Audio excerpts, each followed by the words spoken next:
가장 왼쪽 아래에서부터 하나하나씩 조금 더 말씀을 드려볼게요. 먼저 이 원기둥 형태로 표현된 데이터가 있다고 하겠습니다. 혹은 빅데이터라고 볼 수도 있겠죠.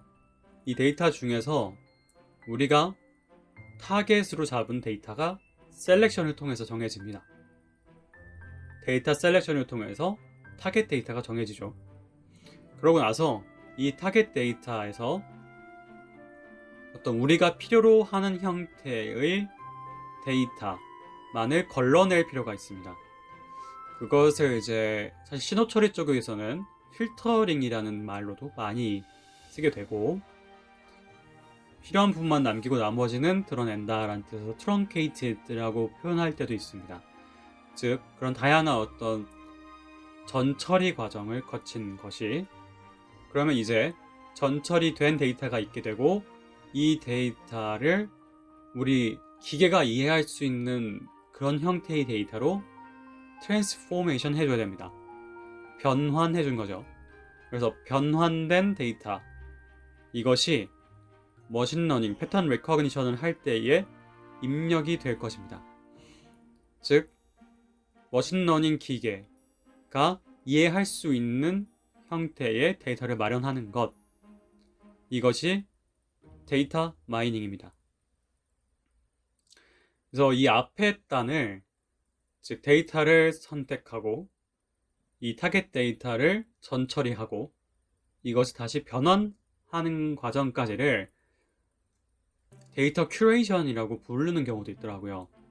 우리가 그 박물관 같은 데서 혹은 미술관 같은 데서 큐레이터 분들이 계셔가지고 그 큐레이션 해놓으신 어떤 그런 진열되어 있는, 우리가 받아들이기 편한 형태로 되어 있는 물건을 혹은 미술품을, 예술품을 접하게 되는데, 마찬가지로 데이터도 머신러닝을 하기 쉽도록 큐레이션 되어 있는 그런 데이터를 만든다 라고 해서 데이터 큐레이션이라고 불리기도 하고요. 데이터 큐레이션 전공과도 현재 개설되어 있기도 합니다. 이처럼 데이터 마이닝이 끝난 데이터를 가지고 패턴을 익히는 머신러닝을 하게 됩니다. 그러고 나면 이 머신러닝에 어떤 모델이 나오고 그것에 결과가 있게 될 텐데, 그 결과에 대한 인터프리테이션, 그것이 얼마나 가치 있는 결과인가를 해석하거나 가치 평가하게 됩니다. 그것이 널리지 형태로 전달이 되고, 그것에 대해서 사람은 다음 액션을 취하게 되겠죠. 이처럼 머신러닝은 경험을 누적해서 학습을 하는 알고리즘입니다. 이때 이 경험을 누적해서 학습을 하는 방식에 정답 지도를 하느냐, 정답을 알려주지 않고 계속 훈련을 시키느냐, 이렇게 두 가지로 크게 나누게 됩니다. 지도 학습, 비지도 학습, 이렇게 나누기도 하는데요. 입력과 결과만 보는 것이 아니라 그 과정까지 보는 강화 학습이라는 것도 도입되었고, 혹은 세미 슈퍼바이즈드 해서 반지도 학습이라는 것도 현재 시도되고 있습니다. 그러나 먼저 지도 학습과 비지도 학습에 대해서 명확히 인지하신 다음 나머지 것들을 추가로 알아가시면 좋을 것 같습니다. 이런 머신러닝에 대해서 우리가 배우게 되면, 사실 미국에 대해서 조사한 결과이긴 하지만 탑 5 샐러리 안에 들어갈 수 있게 됩니다. 가장 먼저 머신러닝에 숙달되었을 때 다음과 같은 급여를 받을 수 있고, 데이터 사이언티스트로서 숙련도가 높아졌을 때 다음에 샐러리를 받을 수 있게 됩니다. 컴퓨터 비전도 사실 머신러닝의 한 종류로도 볼 수 있기 때문에, 그리고 데이터를 보관하고 관리하는 형태의 직업도 높은 샐러리를 갖고 있고, 이런 머신러닝 훈련, 더 원론적인 알고리즘 엔지니어링을 하는 분들도 이 정도 높은 샐러리를 받게 되는 것입니다. 즉 우리가 열심히 하게 되면 우리 연봉은 예상보다 높아질 수 있다는 것이죠. 이런 머신러닝에서 뉴럴 네트워크라고 하는 하나의 모델링 방법이 있었습니다. 어떤 모델링이냐면 우리가 실제로 뉴런에 대한 그런 생물학적 구조를 모사한 겁니다. 예를 들어서 우리의 피부, 이 감각계에서 일정 수준 이상의 정보를 받아들입니다. 그러면 예를 들어서 춥다 혹은 덥다 이런 어떤 감각이 있을 수가 있게 되는데, 자, 우리가 만약에 굉장히 춥다라고 느꼈습니다. 그러면 그것이 일정 이상 문턱 수치를 넘게 되면, 그 기준을 넘게 되면 이 뉴런이 흥분을 하게 되고, 뉴런이 내뿜은 어떤 화학적 물질들이 연합 뉴런에 전달이 되고, 이 연합 뉴런에서 정보가 쭉 모여서 생체 내에서 어떤 연산 혹은 원래 갖고 있었던 반응 방법에 따라서 운동 뉴런으로도 또 화학적 물질을 내보내게 됩니다. 일정 수치를 넘어갔을 때 연합 뉴런에서 다시 운동 뉴런으로 어떤 화학적 물질을 내보내게 됩니다. 그러면 이 운동 뉴런은 이 수치 이상의 화학 물질이 모였을 때 반응기, 근육으로 반응을 일으키게 되는데, 그래서 추운 경우에는 우리가 몸을 움츠리게 되는 그런 일련의 과정을 거치게 되는 거죠. 추운 게 일정 이상이다. 그러니까 그것들을 연산하는 것이 중간에 연합 뉴런들이 있게 되고, 연합 뉴런들이 너무 그 수치가 높아지면 운동 뉴런한테 시켜서 운동 뉴런에 전달이 돼서 몸을 잔뜩 움츠리게 되는 그런 운동을 하게 된다는 거죠. 바로 이 뉴럴 네트워크가 이 머신러닝 중에서도 딥러닝으로 연결되는 연결고리가 됩니다. 왜냐? 이 입력 X가 Y에 도달하기까지 이 레이어에 해당하는 N, 이것이 더 다양한 레이어, 더 깊은 레이어로 도달할 수 있기 때문에 딥러닝이라는 용어로 연결이 됩니다.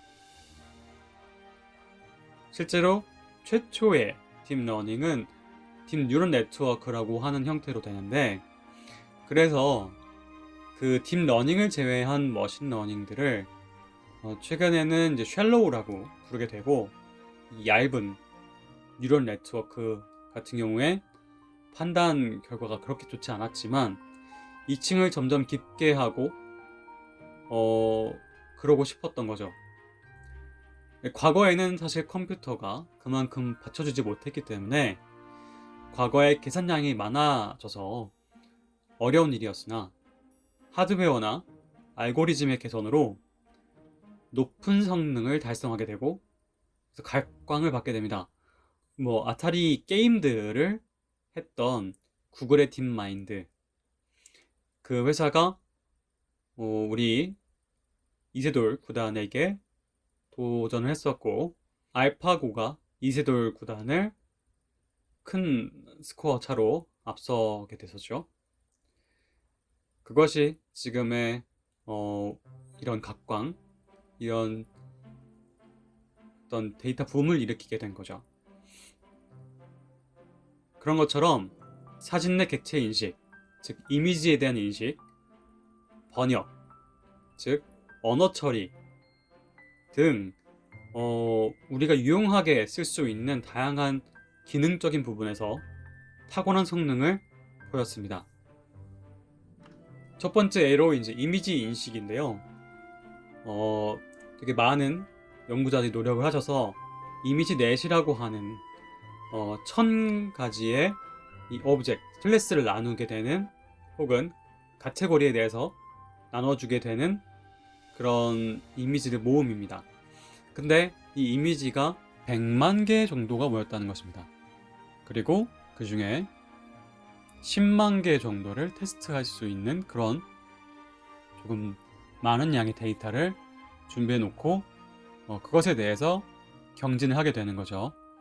예를 들어서 여기 두 번째, 이 윗줄의 두 번째를 보시면 컨테이너쉽이라는 것의 카테고리가 있었고, 이 사진을 보셨으니까 컨테이너쉽이라고 하는 것에 대해서 이 빨간색 바로 표현된 바와 같이 굉장히 높은 확률로 컨테이너쉽이다, 혹은 컨테이너쉽이 아니라 그 생명구조 보트일 수도 있다. 왜냐하면 모양이 많이 유사할 테니까요. 배 모양이면. 그 다음에 모터 스쿠터 사진이 있었는데, 이것도 역시 모터 스쿠터의 확률이 굉장히 높고 고카트의 확률이 있다. 이제 아랫줄은 사실 정확도가 떨어진 부분들인데, 그 이유를 사실 보면은 이 세 번째 사진 같은 경우에는 체리도 있지만 달마시안도 사실 있어서 이건 좀 잘못된 데이터셋이 된 거죠. 혹은 이 체리에 대해서 이 색깔이 잘 드러나지 않은 그런 이미지이기 때문에 달마시안만 강조가 되었고 잘 구분하지 못했다고 볼 수 있는 거죠. 사실 우리가 딥러닝과 같은 건 점점 발전되면서 이 아랫줄 세 번째와 같은 복합적 이미지에 대해서 더 잘 분석할 수 있게 되는 것이 목표일 것입니다. 그래서 딥러닝의 경우 이것이 인간보다 낮아진 이미지 오인식률을 보였습니다. 이미지 인식 경진에서 가장 낮은 에러를 보였던 그런 알고리즘들을 보게 되면 2012년의 알렉스넷이나 2014년의 구글넷, 2015년의 레즈넷 같은 것들이 존재하게 되는데, 특히나 2015년부터는 사람의 5%의 그런 오인식률보다 더 낮은 정도의 에러를 보였다라는 것이 인간을 대체할 수 있는 부분이 많이 생겼다라는 것을 알려주는 하나의 사례일 것입니다. 이 슬라이드에서 알 수 있듯이 기존에 어떤 공장 형태로 이루어졌던 단순 기계적이었던 인공지능으로부터 어떤 머신 러닝 것들이 이제 번성하게 됐고, 스팸 메일을 처리해주는 그런 유용한 기능들이 활용되게 되었고, 이제 딥러닝으로 넘어오게 되면서 특정 어떤 매체에서 고양이 사진만 찾아내는 등의 태스크들을 사람보다 더 잘하게 되는 그런 브레이크스루적인 모습을 보여주면서 AI 붐을 가져오게 되었습니다. 쭉 어떤 관심도, 구글에서 검색어 순위라고 볼 수 있겠죠. 이 검색어 단어의 어떤 빈도수를 쭉 보게 되면 우측과 같이 점점 빅데이터 부분도 올라가고, 머신러닝 빨간색 부분도 굉장히 많이 상승하고, 다음으로 딥러닝 부분도 덩달아서 잘 증가하고 있는 것을 볼 수가 있습니다. 빅데이터라고 하는 어떤 풀이 있을 때, 데이터 풀이 있을 때 이것을 활용할 수 있는 머신러닝이 존재할 수 있고, 그 머신러닝 안에서도 딥러닝을 통해서 더 고도화시킬 수 있다면 최적화에 도달한다 라는 것이 최근의 트렌드라고 볼 수 있겠죠. 그러나 딥러닝은 만능이 아닙니다. 왜냐하면 입력 데이터가 모든 미래의 데이터를 반영하는 것이 아니기 때문이죠. 언제나 변수는 존재하고, 현재 코로나 사태를 보면 과거에 어떤 데이터들이 모여 있었다고 해서 이 금융 부분, 어떤 사업적 부분들이 이 코로나 사태가 일어난 이후에 어떤 이런 불황적인 모습들을 예측할 수는 없었다는 것이죠. 그래서 조금 더 우리가 이해하기 쉬운 머신러닝부터 차근차근 쌓아 올라가야 됩니다. 그래서 우리는 빅데이터 혹은 인공지능이라고 하는 넓은 범위의 지식 범위를 점점 만들어 가야 할 필요가 있습니다. 지금 당장 딥러닝이 이슈라고 해서 딥러닝으로 바로 돌진하는 것이 아니라, 과연 데이터는 어떻게 처리되어 있고, 그 데이터들을 인공지능은 어떻게 바라봐야 하고, 그 중에서 머신러닝은 어떤 방식으로 데이터의 그런 효용성을 찾아내는가 등을 먼저 배우고, 이것을 나중에 딥러닝으로 고도해 가는 것이죠. 저쪽에 보시는 바와 같이 빅데이터 같은 경우에 분산 처리, 백렬 처리 등이 이슈가 되고, 하둡스파크, 노에스큐엘 같이 데이터베이스를 처리하기 위한 도구들이 존재하게 됩니다.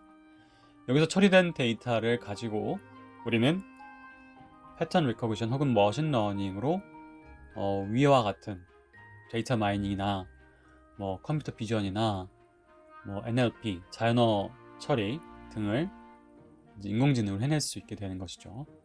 그리고 이 데이터 사이언스의 정의는 조금씩 다릅니다. 기본적으로는 앞서 말씀드린 바와 같이 이 영역을 전부 다 다루는 것을 말하기도 하는데, 또 특정 영역에 있어서는 이런 알고리즘이나 엔지니어링적인 부분을 제외하고 그 상위적인 약간 형이상학적인 지식과 분석 능력을 말하기도 합니다. 자, 이 그림을 한번 보시겠습니다. 왼쪽에 중간에 실선을 보시면 데이터가 들어왔죠. 이 데이터에 대해서 실선으로 보시면 이 아날리틱스, 비즈니스 인텔리전스를 가지고 머신러닝 방법을 결정합니다. 과연 어떤 머신러닝을 이용하는 것이 이 데이터와 어울리나, 그리고 어느 정도의 가치가 있기 때문에 얼마만큼의 어떤 비용을 사용해서 머신러닝을 사용할 것인가 결정하고 나면 이것에 그런 가치 있는 데이터가 마이닝이 됩니다.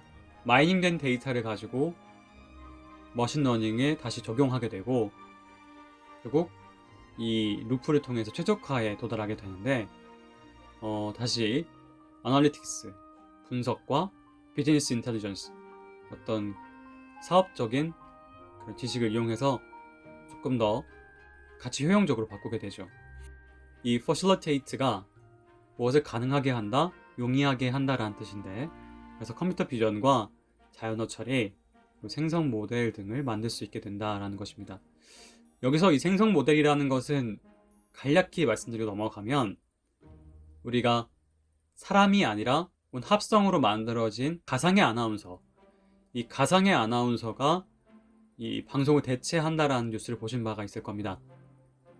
즉 24시간 동안 그 아나운서는 내추럴 랭귀지 프로세싱을 하고 그것에 맞춰서 어떤 생성 모델을 통해서 얼굴 이미지를 만들어내는 거죠. 네, 빅데이터 입장에서 봤을 때 그 수많은 데이터 중에서 더 주요한 데이터를 찾아내는 거, 중요한 피처를 찾아내기 위해서 데이터 마이닝을 하게 되고, 여기서의 그런 가치를 조금 더 잘 찾아내기 위해서 머신러닝이라고 하는 그런 인공지능적 기법을 활용하게 되고, 그러고 나면 더 좋은 데이터를 또 찾아낼 수 있게 되고, 이것이 아까 말씀드린 것처럼 루프를 형성하게 될 텐데, 이때 스태티스틱스, 통계학적인 분석이 들어가야만 됩니다. 그 가치가 얼마나 될 것인가를 산출해내는 것도 필요하게 되겠죠. 그 결과 우리는 인사이트, 통찰력을 얻을 수 있게 됩니다.